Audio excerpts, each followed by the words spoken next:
बिस्मिल्लाहिर्रहमानिर्रहीम, अस्सलाम वालेकुम। पिछले दिनों मैं एक अमेरिकी रिसर्च पढ़ रहा था। उन्होंने 16 से 20 साल की 20 ऐसी लड़कियों का इंटरव्यू किया जो शादी से पहले ही माँ बन गई या प्रेगनेंसी जिन्होंने कंसीव कर ली।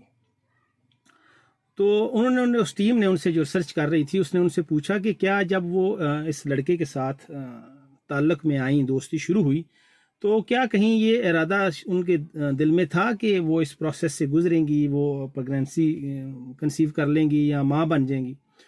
तो उनमें से 18 लड़कियों ने कहा कि नहीं, हम ऐसा कुछ ना करने का इरादा रखती थी और ना करना चाहती थी। फिर सवाल हुआ कि अच्छा, फिर आपने ऐसा क्यों किया?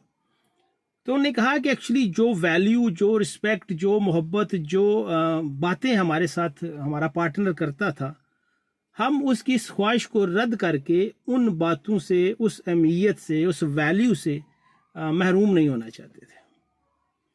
सो पता चला कि वैल्यू करना और ये एहसास दिलाना कि आप दूसरे को वैल्यू करते हैं, ये बहुत इंपॉर्टेंट है।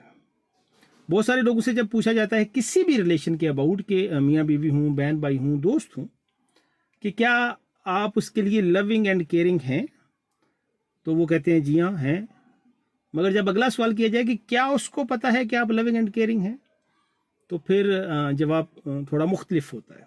सो सिर्फ ये खुद को तसल्ली दे लेना, खुद को यकीन दिलाना और खुद के अंदर ये बिलीव रखना कि मैं बहुत लविंग एंड केयरिंग हूँ और मैं बहुत ख्याल रखता हूँ रिश्तों का, ये एक बात है। लेकिन क्या रिश्ते उस केयर को, उस मोहब्बत को फील करते हैं, ओन करते हैं, रिस्पेक्ट करते हैं, समझते हैं, ये दूसरी बात है। मियाँ बीवी के रिश्ते के दरमियान ये चीज़ बहुत इम्पोर्टेंट है। जैसे कि हम बात कर रहे हैं कि जिनसी बेरा रवि क्यों होती है। याद रखिए कि बहुत सारे मियाँ बीवी हैं जो आपस में बहुत बातें करते हैं, मगर किसी से बात करना और चीज़ है और किसी की बात करना और चीज़ है। और वक्त देना जो होता है ना, वो होता है कि आप उससे उसकी बात करें, उससे बात ना करें, उसकी बात करें।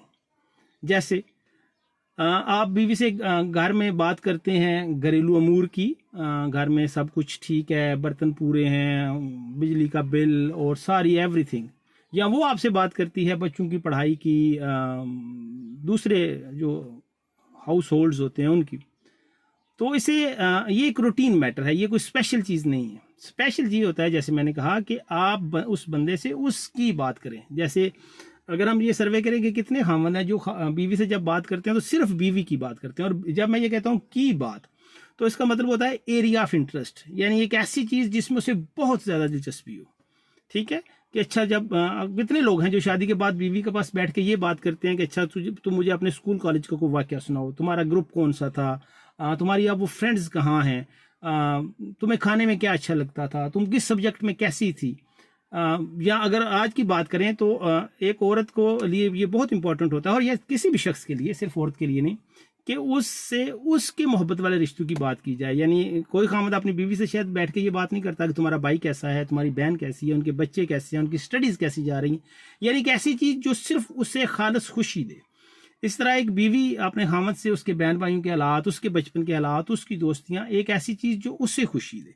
तो ये जो एक बारीक सा फ़र्क है बात करने में और की बात करने में, उससे बात करने में और उस की बात करने में, इस फ़र्क को समझना बड़ा ज़रूरी है।